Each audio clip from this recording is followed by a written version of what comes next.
Hi hi friends. ఈరోజు మీకు కొత్త విషయం చెప్తానండి. ఏంటంటే మన సంపాదన,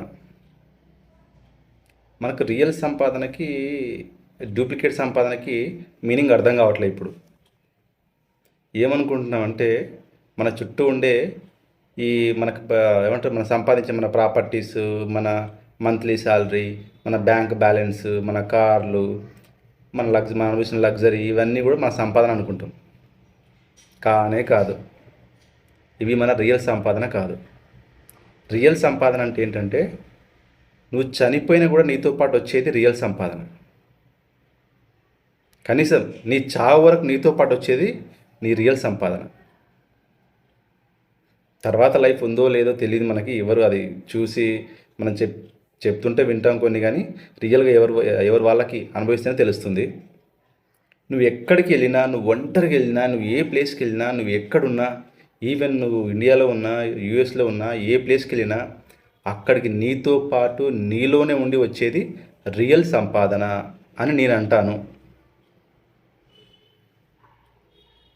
ఏం చేసినా, ఎక్కడున్నా నువ్వు నీతో పాటు వచ్చేదే నీ రియల్ సంపాదన. ఏంటి ఆ సంపాదన అంటే యువర్ నాలెడ్జ్. అల్టిమేట్గా చెప్పాలంటే నీ యొక్క నాలెడ్జే నీ రియల్ సంపాదన. నీలో ఉన్న లవ్, నీలో ఉన్న పీస్, నీలో ఉన్న మంచి క్యారెక్టర్,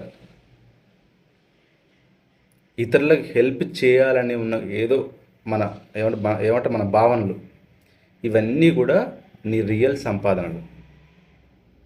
నీతో పాటు ఎప్పుడు ఉండి నీ ఆలోచనలో కూడి ఉండేవి ఏంటంటే నీ సంపాదనలు.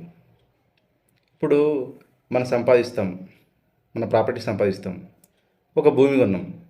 ఆ భూమి ఈరోజు నీది, అంతకుముందు వేరే వాళ్ళది. రేపు నువ్వు అమ్మితే ఇంకొకరిది. ఆ భూమి అక్కడే ఉంటుంది కదా, నీ ప్రాపర్టీ అనేది అక్కడే ఉంటుంది. బట్ నువ్వు దాన్ని కొంత అమౌంట్ పే చేసి నాది అని చెప్పుకుంటున్నావు. నాది అంటున్నావు అంటే ఒక వస్తువు, అది ఒక వస్తువుని మనం ఏమంటాం, నాది అంటాం. నీది అయితే, రియల్గా నీది అయితే నేను అని చెప్పేసి చెప్తాం. అంటే నీలో ఉండేది నిధి, నీలో ఉండేదే నిజమైన నిధి, నిజమైన సంపాదన. ఆ సంపాదన నువ్వు ఎక్కడున్నా, నువ్వు ఒంటి చేతులతో ఉన్నా, జీవితంలో అన్ని కోల్పోయిన ఒంటి చేతులతో ఉన్నా, మళ్ళీ నిలగడిగి నువ్వు ఎదిగే స్థాయి రావడమే నిజమైన నీ సంపాదన. Thank you.